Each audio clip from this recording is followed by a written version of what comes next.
Salut à tous les amis parieurs, j'espère que tout le monde pète la forme.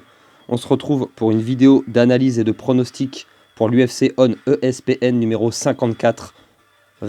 C'est Blanchfield versus Fiorot, excusez-moi. Mais comme toujours, en premier on va récap l'UFC précédent. C'était l'UFC ON ESPN numéro 53, Ribas versus Namajunas qui s'est passé hier soir. Si vous êtes nouveau sur la chaîne, n'hésitez pas à lâcher un petit pouce bleu, un commentaire.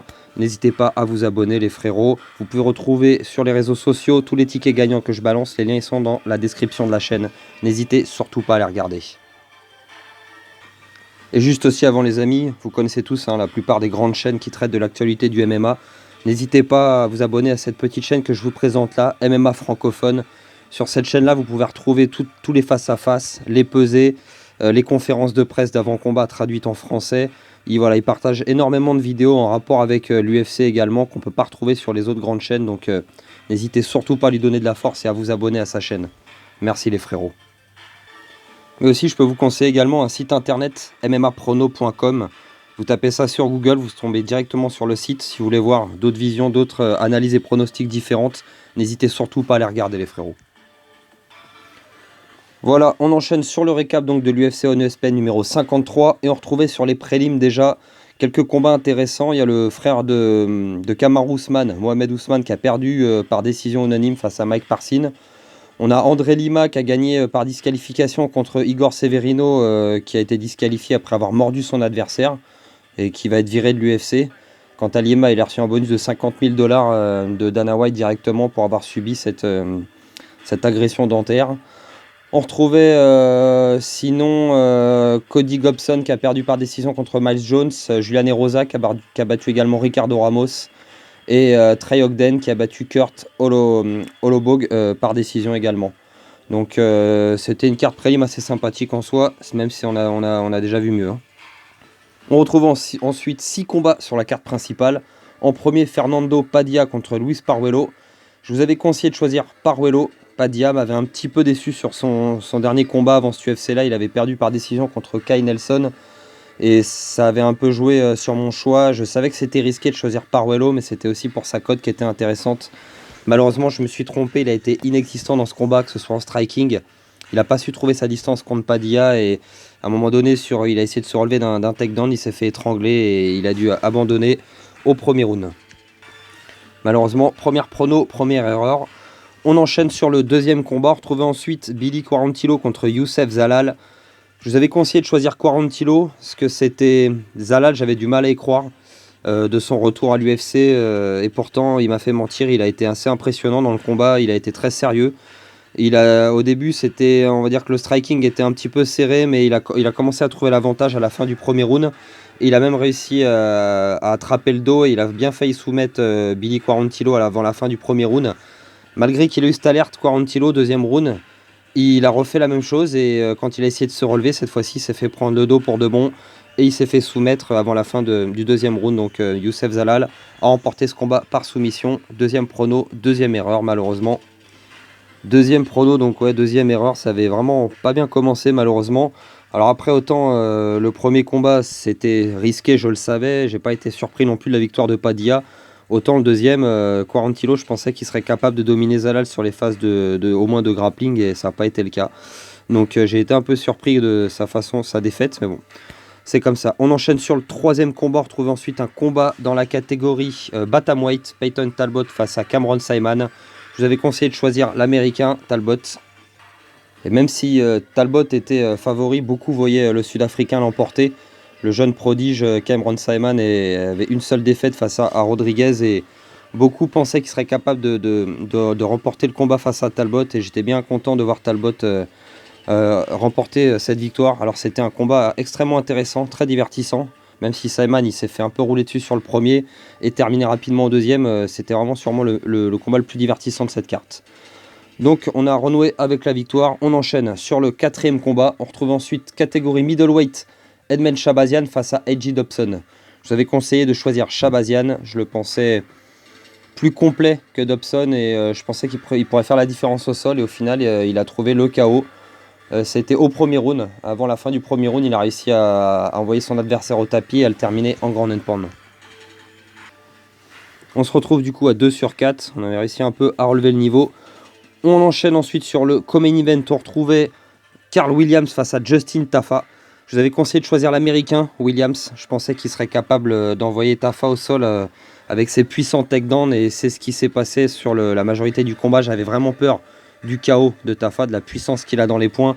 Et au troisième round, il y a eu une grosse alerte pour Williams qui a dû, à la limite, sur les 2 dernières minutes, se jeter avec des takedowns venus un peu de nulle part. Mais bon, même si Williams a du mal à garder ses adversaires au sol, une fois qu'il les a emmenés, Tafa, lui, il a beaucoup de mal à se relever une fois qu'il est sur le dos. Je comptais là-dessus et c'est ce qui s'est passé au final. Williams l'a remporté par décision. On en est donc à 3 sur 5 pour les pronos. Là, ça allait déjà beaucoup mieux. Et ensuite, main event, on retrouvait catégorie flyweight, Rose Namajunas face à Amanda Ribas. Je vous avais conseillé de choisir l'américaine.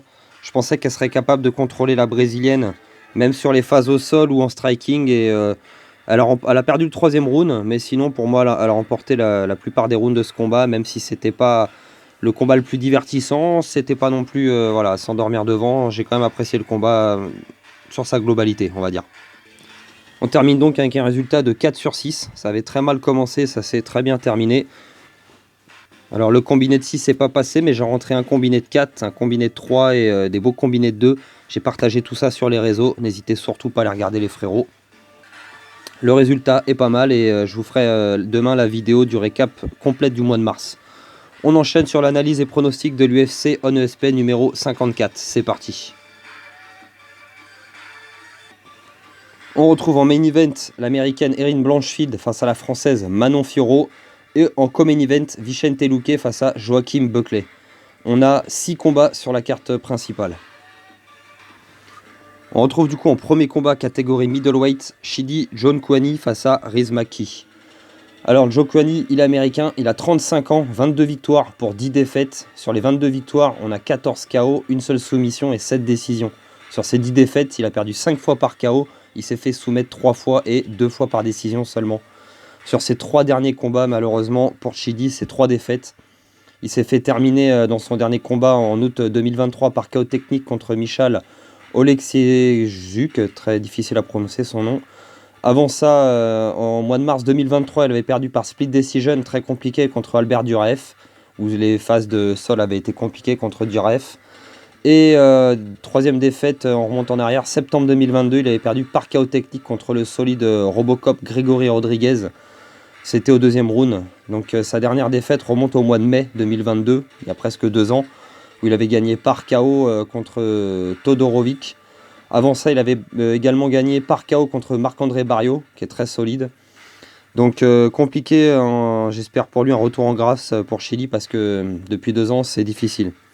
Face à lui, on retrouve donc Riz Maki, le jeune Irlandais de 28 ans, 13 victoires pour 5 défaites en carrière. Sur ces 13 victoires, on a 10 victoires par KO, 3 par soumission. Aucune décision, donc lui, c'est toujours des finishes. Et pour ses défaites, il a subi 2 KO et 3 par décision. Son dernier combat, c'est une défaite par décision, justement, contre Ange Loza. C'était au mois de septembre 2023. Ange Loza, qu'on a vu sur un UFC assez récemment, qui a eu un IPOC et qui n'a pas pu reprendre. Mais avant cette défaite, Maki était sur 3 victoires par finish, KO et KO technique, contre Jim Walid, par exemple, au mois d'avril 2023, qu'il a battu par KO technique. Mais c'était au Cage Warrior, ces 3 victoires que je viens de vous décrire. Parce qu'avant ça, à l'UFC, il était sur 2 défaites en 2020. Une contre Alex Morono, où il a perdu par décision, et l'autre contre Khamzat Chimaev, où il s'était fait complètement rouler dessus au premier round, où il avait perdu par KO technique. C'était au mois de juillet 2020, c'était un des premiers combats de Chimaev à l'UFC, il me semble. Donc le retour pour l'instant à l'UFC pour l'Irlandais est difficile, puisqu'il est revenu pour une défaite. Sur ce combat-là, ça me paraît compliqué, parce que Chidi, lui, vient du kickboxing. Il a un striking assez impeccable, donc Riz Maki, il est plutôt du genre à striker aussi. Je pense pas, il va essayer de chercher le sol, sûrement de lutter contre Chidi, mais je suis pas certain qu'il ait le physique pour. Je vois plutôt une victoire de Chidi sur cette rencontre. Pour ce qui est des cotes, d'ailleurs, on retrouve Chidi favori avec une cote à 1,40 et pour Riz une cote à 2,73. Je vous conseille de ne pas prendre de risques, les amis, sur ce combat-là. Je vois peu de chance pour l'Irlandais de remporter ce combat face à un solide kickboxer comme Chidi. Je vous conseille donc de rester sur l'Américain. Je pense que c'est le choix le moins risqué et je vois pas Riz Maki être capable d'imposer à Chidi ce que Duraev lui avait fait. On enchaîne sur le deuxième combat. On retrouve ensuite en deuxième combat catégorie featherweight Bill Algeo face à Kyle Nelson. Algeo, il est américain, il a 34 ans, 18 victoires pour 7 défaites, 4 KO et 7 soumissions pour ses victoires, 7 décisions. Pour ses défaites, 2 soumissions et 5 décisions. Sur ses 2 dernières sorties, une victoire par décision face à Alexander Hernandez au mois d'octobre 2023 et une soumission face à TJ Brown, c'était au mois d'avril 2023 également. Donc 2 victoires en 2023. Une défaite, c'était face à André Fili au mois de septembre 2022 par split decision. Et sinon, avant ça, il avait enchaîné 2 belles victoires également en 2022, avant cette défaite. Donc, c'est assez correct pour Algeo sur ses dernières sorties, surtout sa victoire par décision contre Hernandez, où il s'est montré assez costaud. Je me souviens que le pauvre Hernandez s'était fait rouler dessus. Face à lui, on retrouve le Canadien Kyle Nelson. Il a 32 ans, 15 victoires pour 5 défaites en carrière. Sur ces 15 victoires, on a 5 KO techniques, 4 soumissions et 6 décisions. Sur ces 5 défaites, il a pris 2 KO, il s'est fait soumettre une fois, il a perdu 2 fois par décision. Sur sa dernière sortie, c'est sa victoire donc, contre Fernando Padilla. J'en ai beaucoup parlé lors de l'UFC précédent, puisque ça a été un choix sur le fait que j'avais pas pris Padilla. Ça avait beaucoup influencé là-dessus. Il avait gagné donc par décision au mois de septembre 2023 et au mois de juin 2023, il avait également une victoire par décision contre Blake Blinder. Si on remonte un peu plus en arrière, en 2023, au mois de février, il avait eu un draw et en 2022, il avait eu une défaite face à Jay Herbert. C'était au mois de juillet 2022 et avant ça, il fallait remonter jusqu'en 2020 et une défaite face à Billy Quarantillo où il a pris un KO en à peine 7 secondes. Donc Kyle Nelson, il est bien revenu sur ses 2 derniers combats parce que l'année 2022 avait été compliquée pour lui. On a 2 combattants assez complets ici, hein, leur palmarès sur les victoires parle pour eux, ils ont beaucoup de soumissions ou de KO. Et je pense que le combat pourrait partir un petit peu dans tous les sens, hein. Ça va surtout se dérouler debout je pense, mais il peut y avoir aussi des phases de grappling. Pour ce qui est des cotes, on retrouve Algeo favori, cote à 1,46 et une cote à 2,53 pour Nelson. Et les deux m'ont assez impressionné sur leur dernier combat. En plus, Bill, lui, m'avait impressionné face à Hernandez et Kyle face à Padilla. Donc, je vous conseille quand même de choisir l'américain. Je pense, je trouve que l'américain, il a plus de puissance que le canadien et je pense qu'il peut remporter ce combat. On pourrait même avoir un finish. On enchaîne sur le combat suivant. On retrouve ensuite un combat catégorie middleweight. On retrouve Nursultan Ruziboev face à Cédric Doumas. Alors Ruziboev, il vient d'Ouzbékistan, il a 30 ans et il a déjà plus de 40 combats à son actif. 33 victoires pour 8 défaites. Sur les 33 victoires, on a 11 KO, 20 soumissions et seulement 2 décisions. Sur les 8 défaites, 1 KO, une soumission et 6 décisions. Pour son dernier combat en date, c'est une victoire contre Bruno Ferreira par KO. Au premier round, c'était au mois de juillet 2023. C'était son premier et seul combat à l'UFC, puisqu'avant ça, il n'avait combattu que dans des organisations mineures. Mais si on remonte quelques combats en arrière, par exemple sur l'année 2022, il a 2 combats par finish par soumission au premier round. Et si on remonte sur l'année 2021, 3 combats, 3 finishes au premier round. C'est quand même un gros finisseur, Ruziboev. Donc même s'il a qu'un seul combat à l'UFC, il a énormément d'expérience parce que 40 combats pro, plus de 40 combats pro déjà. Je dis ça parce que son adversaire, Doumas, du coup, il est américain, il a 28 ans et il n'a que 10 combats pro à son actif, lui, beaucoup moins d'expérience. Sur ses 10 combats, 9 victoires pour une seule défaite. Sur ses victoires, 4 KO techniques, 2 soumissions et 3 décisions. Sa seule défaite, elle a été par soumission. Sa défaite d'ailleurs, c'est à l'UFC, c'était au mois de mars 2023, où il a subi contre Josh Friend une guillotine au 2e round. Depuis, il a renoué avec la victoire en 2023 au mois de juin contre Cody Brundage où il a gagné par décision. Et son dernier combat en date, c'était au mois d'octobre 2023 où il a gagné contre Abu Aizetar par décision également. Je pense que les phases de lutte vont être compliquées pour l'Américain face à Ruziboev qui va chercher le sol absolument, la soumission, le finish. C'est un combat qui va être assez engagé sur le premier round, je pense. On pourrait avoir un finish au premier round. Et je vois quand même plus une victoire de Ruziboev. Et je pense pas que l'Américain ait les capacités pour résister aux tentatives d'amener au sol de Ruziboev.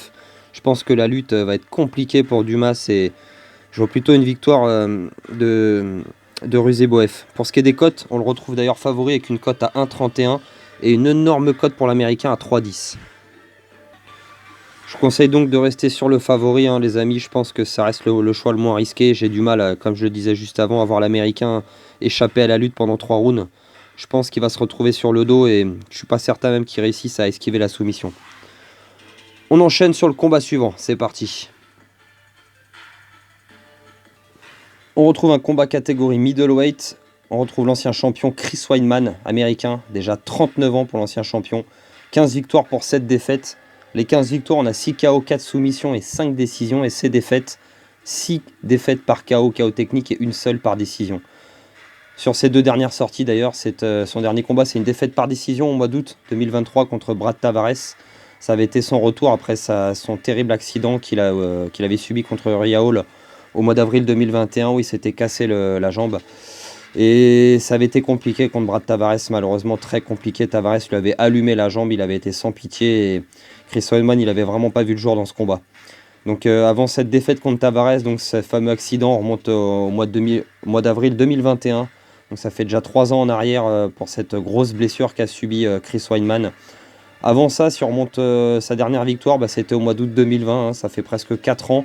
Victoire par décision qu'il avait obtenue face à Omeri à Akhmedov. Et avant ça, on remonte en 2019 et 2018 pour ses 2 défaites par KO face à Dominique Reyes et Ronaldo Souza. Et son autre dernière victoire remonte au mois de juillet 2017, rendez-vous compte, ça fait déjà 7 ans face à Kevin Gastelum. C'est un ancien Chris Weidman, hein, quand il était champion face à Anderson Silva, c'était en 2013, donc ça fait déjà plus de 10 ans. Il a subi une énorme blessure face à Uriah Hall en 2021 et vraiment face à Brad Tavares dans son dernier combat, son fameux retour. J'avais de l'espoir de le revoir, mais on avait vu que l'ombre de Chris Weidman dans la cage, malheureusement, ça avait été extrêmement compliqué pour l'Américain.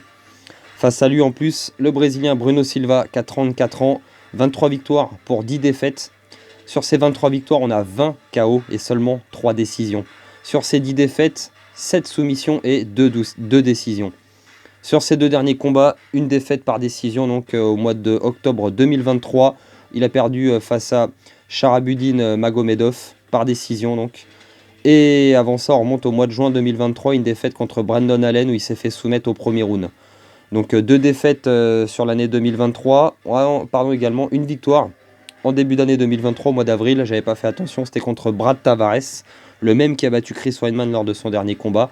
Et il a battu Brad Tavares, Bruno Silva, par KO technique au premier round.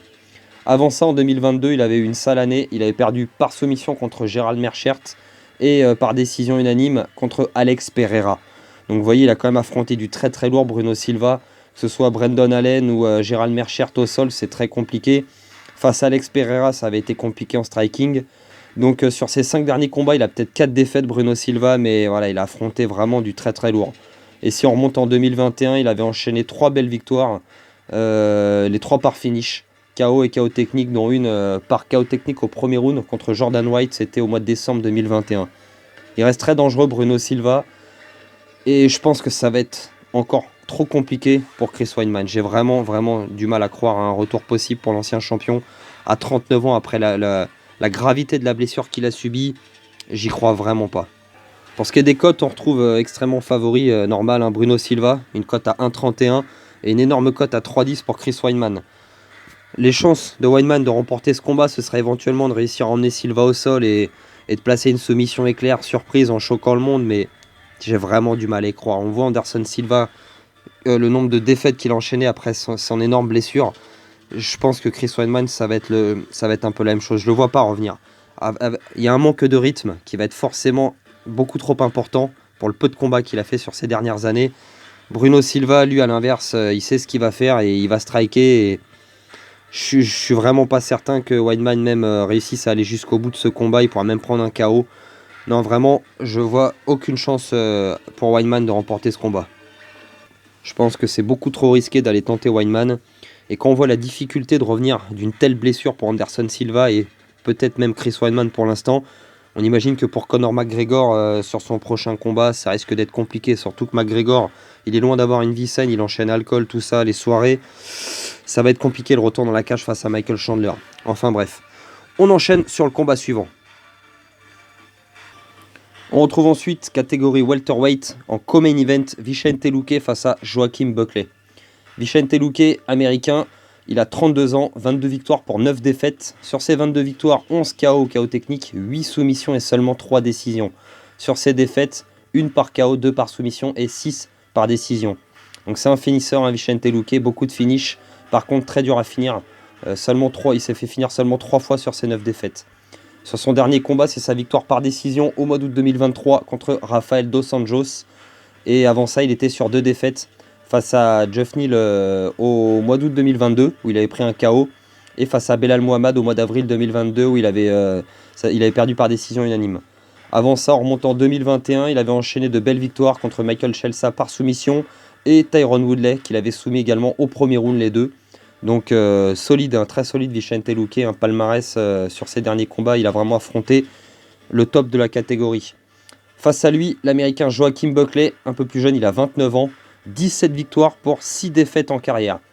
12 KO, KO techniques, 5 décisions pour ses victoires et 4 KO, KO techniques pour ses défaites et 2 décisions. Ces 2 derniers combats, c'est des victoires. Une face à Alex Morono par décision au mois d'octobre 2023. L'autre, c'est une victoire par KO technique face à André Fiallo. C'était au mois de mai 2023 également. Avant ça, en remontant en 2022, il avait subi 2 défaites. Une par KO contre Chris Curtis et une contre Nassourdine Imavov par décision unanime. C'était dans la catégorie middleweight. Avant ça, il avait eu de belles victoires en 2022 aussi contre Albert Duref, qu'il avait battu par KO technique, et contre Abdul Razak Al Hassan, qu'il avait battu par split decision. Joaquin Buckley, il est passé pas mal dans la catégorie middleweight et maintenant ça a été un peu compliqué pour lui face à donc, les gabarits comme Imavov ou Chris Curtis. Il est donc passé chez le welter et pour l'instant il est sur 2 victoires. 2 belles victoires d'ailleurs, hein. La dernière face à Morono, il avait quand même bien dominé les débats. Pour ce combat-là, je pense que Vicente Luque a quand même ses chances au sol. Joaquin Buckley, c'est un striker. Et Vicente Luque, sur son dernier combat, il s'est montré quand même intelligent face à Rafael Dos Anjos. Il avait utilisé beaucoup sa lutte contre la cage en fatiguant le Brésilien et ça lui avait permis de remporter le combat par décision. Je ne suis pas certain que Joaquin Buckley réussisse mieux que Dos Anjos à s'en sortir et à moins d'un KO de Buckley debout, comme il nous l'avait déjà fait, il est capable de KO foudroyant, hein, éclair même, et il l'avait montré avec son KO en 2020 contre... c'est comment il s'appelait déjà, c'était contre Impa Kazanganay, pardon, excusez-moi, qui avait pris un KO qui avait fait le tour du monde. Depuis Kazanganay, il est même parti au PFL où il était devenu champion, même s'il a perdu sa ceinture assez récemment. Donc Joaquin Buckley, voilà, il est capable de KO spectaculaires. Et ça, c'est le risque pour Vicente Luque. Sinon, je pense que Vicente Luque, s'il esquive ça, il est capable de remporter ce combat par décision, sûrement en dominant Buckley contre la cage et en le fatiguant avec sa lutte.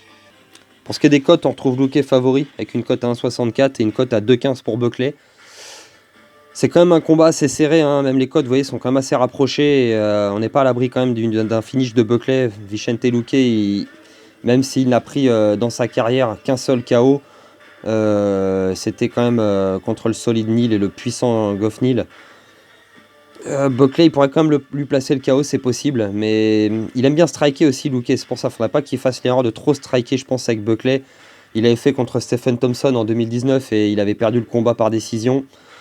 Et contre les très très bons strikers, ça pourrait être compliqué pour lui. Donc je pense qu'après, il est intelligent, Vicente Luque. Et je le vois bien aller quand même utiliser son grappling et sa lutte pour fatiguer Buckley et peut-être même trouver une soumission, c'est possible aussi, mais ça va quand même être très compliqué ce combat.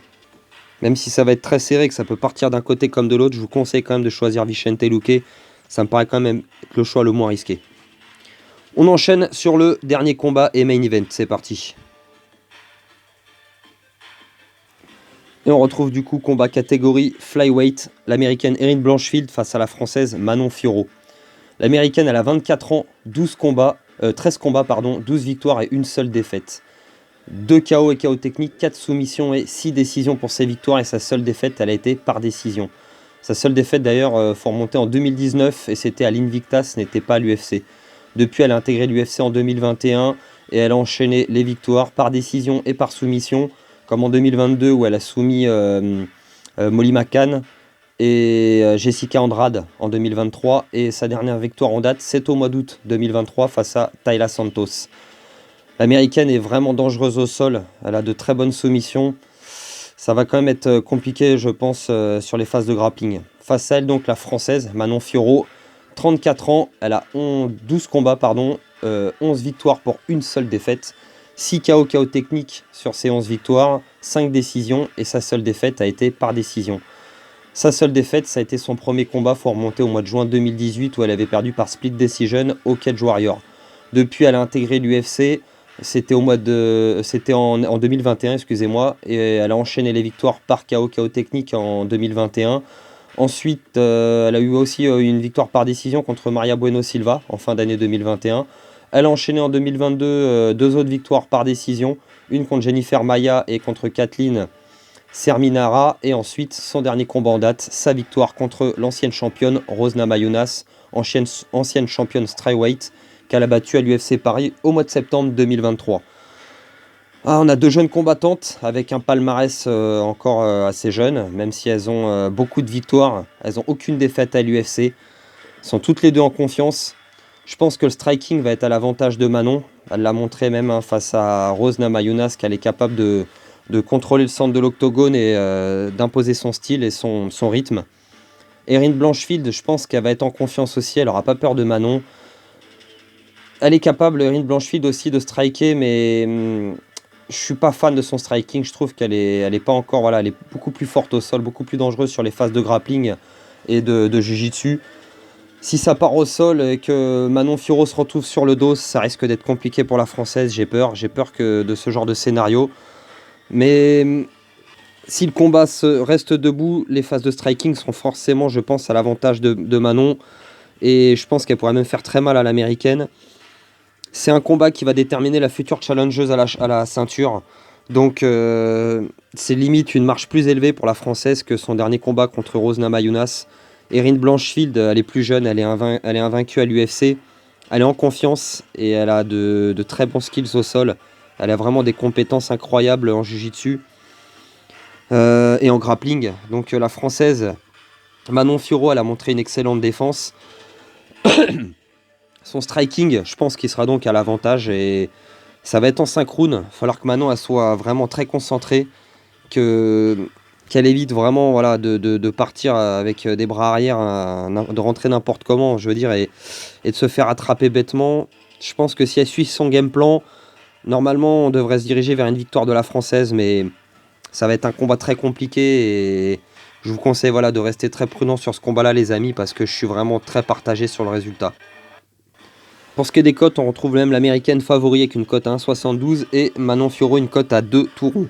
C'est quand même très serré, très serré, vous voyez, hein, les cotes le montrent bien et ça peut partir d'un côté comme de l'autre. Hein. On pourrait très bien avoir une victoire de l'américaine par soumission ou une victoire par KO technique ou par décision de Manon Fiorot qui aura dominé sur l'entièreté du combat.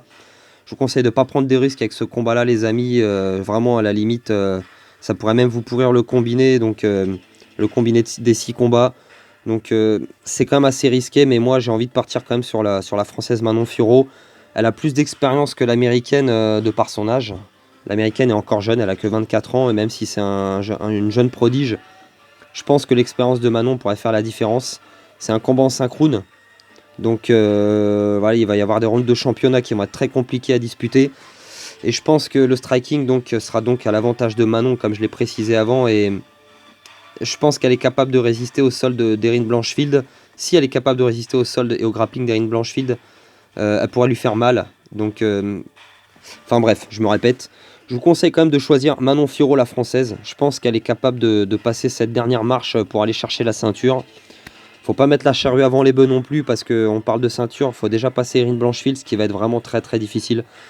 Donc voilà, pas trop de risques avec ce combat-là, les amis. Il y a déjà 5 beaux combats avant pour un beau ticket de 5 combats. Celui-ci, vous pouvez tenter sur un combiné de 2, en la combinant avec éventuellement Bruno Silva ou Vicente Luque. Mais voilà, prenez pas trop de risques avec ce combat-là, c'est ce que je vous conseille. Voilà, on en a terminé avec l'analyse et pronostics de cette UFC on ESPN numéro 54. J'espère que tous ces pronostics vont être bonnes. On se retrouvera la semaine prochaine pour l'UFC Fight Night 240 pour une prochaine vidéo d'analyse et de pronostics. Ce sera Brandon Allen face à Chris Curtis, numéro 2 pour la revanche. N'hésitez pas à vous abonner les frérots, à lâcher un petit pouce bleu pour filer un coup de main à la chaîne. N'hésitez pas à aller jeter un coup d'œil sur les réseaux sociaux pour les tickets gagnants, Facebook, Instagram et TikTok. Les liens sont dans la description de la chaîne. Un grand merci à ceux qui prennent le temps de s'abonner, à lâcher des commentaires. Merci beaucoup les frérots. Voilà, il ne me reste plus qu'à vous dire la prévention les amis. Faites très attention avec les jeux en ligne et les paris. Avec les paris en ligne et les jeux d'argent, c'est très dangereux et risqué. Jouez toujours de façon ludique et réfléchie et surtout de l'argent que vous pouvez vous permettre de perdre. C'est interdit au moins 18 ans bien entendu. Si jamais vous êtes en détresse d'argent, n'hésitez surtout pas à appeler le numéro affiché à l'écran.